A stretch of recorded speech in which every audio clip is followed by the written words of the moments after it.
Bonjour! Aujourd'hui, je vais me présenter et montrer mon intérêt pour votre université. Ce faisant, comme j'ai beaucoup de choses à dire en seulement 5 minutes, j'ai décidé de les écrire parce qu'il est important pour moi de vous bien montrer ma passion pour la psychologie et mon profond intérêt à rejoindre votre université. Pour commencer, je pense que mon parcours personnel qui explique le long chemin que j'ai pris pour arriver jusqu'à ici peut vous aider à voir et à sentir le sérieux et l'intérêt que je porte à votre parcours en psychologie clinique transculturelle. Je suis une immigrante de Damas, Syrie, et je suis née et j'ai grandi à Jeddah en Arabie Saoudite. Mes parents, qui travaillent dur et à qui je dois tout mon respect, sont venus en Arabie Saoudite pour poursuivre leur carrière puisqu'ils ne parlent que l'arabe. Je suis leur premier enfant et lorsque j'ai eu l'âge d'aller à l'école, ils ont voulu s'assurer que j'aille à la meilleure école disponible et m'ont donc inscrit à l'école américaine qui s'appelle Darjan International School de Jeddah. C'était une école stricte qui mettait toujours les étudiants en compétition pour obtenir les meilleures notes. Au lycée, les étudiants avaient la possibilité d'être exemptés des examens finaux s'ils obtenaient une moyenne de 95 sur 100 à leur dernier semestre de l'année. En travaillant dur, j'ai réussi à obtenir exactement 95 et j'ai donc été exemptée. Lorsque j'ai obtenu mon diplôme, mon père m'a encore plus poussé à faire cavalier seul et à poursuivre ma licence en Europe.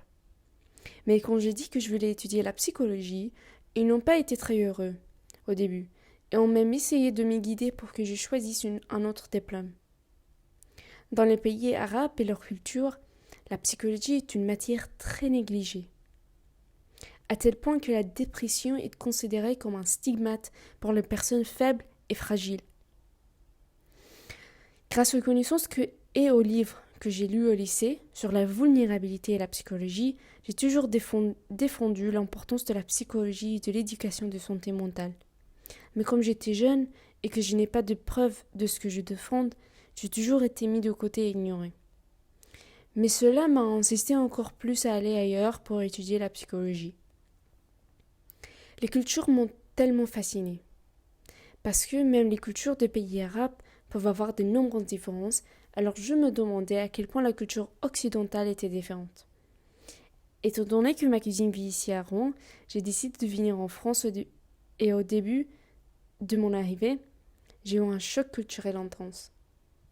La plus grande différence que j'ai remarquée est que les pays arabes sont basés sur les communautés, alors que les pays occidentaux sont basés sur l'individualisme. Grâce aux cours dispensés depuis 3 ans à l'université de Rouen, j'ai appris la psychologie clinique, la psychopathologie, la psychanalyse et à les relier à la psychologie sociale et à la psychologie du développement pour comprendre le comportement des individus.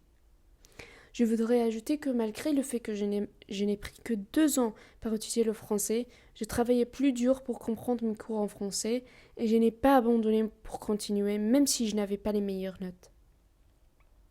Ce qui m'a le plus affecté, c'est ma peur que mes notes soient les seules choses qui représentent ma passion pour la psychologie. Mais maintenant fière de dire que j'ai validé les 2 premières années en psychologie et que je vais continuer à travailler dur pour atteindre mes objectifs. Comme je souhaite me spécialiser dans la psychologie transculturelle et la psychanalyse, j'ai trouvé que votre université me convenait parfaitement.